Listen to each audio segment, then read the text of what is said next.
অন্তর্বর্তী সরকারের আইন, বিচার ও সংসদ বিষয়ক মন্ত্রণালয়ের উপদেষ্টা ড আসিফ নজরুলের বাসভবন থেকে পাওয়া ড্রোনটিতে ক্ষতিকর কোনো ডিভাইস পাওয়া যায়নি বলে জানিয়েছে পুলিশ। চীনে তৈরি ড্রোনটিকে কোনো ধরনের হামলা করার জন্য ব্যবহার করা হয়নি বলে জানায় তদন্ত সংশ্লিষ্টরা।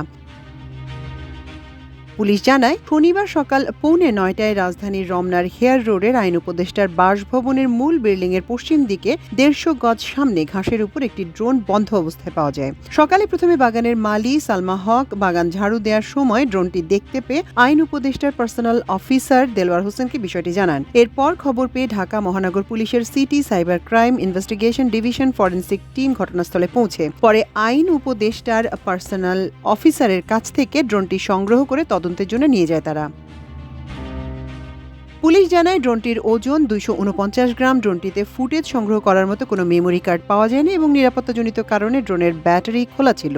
বাসভবনের সিসিটিভি ফুটেজ পর্যালোচনা করে দেখা যায়, শুক্রবার সন্ধ্যা 7:30টায় ড্রোনটি আইন উপদেষ্টার বাসভবনে অবতরণ করে। এ বিষয়ে ডিএমপির সিটি সাইবার ক্রাইম ইনভেস্টিগেশন বিভাগের ডিসি শাহজাহান হোসেন জানান, ড্রোনটি আমরা পরীক্ষা নিরীক্ষা ও তদন্তের জন্য নিয়ে আসি। মাল্টিমিডিয়া ডেস্ক, আমার দেশ।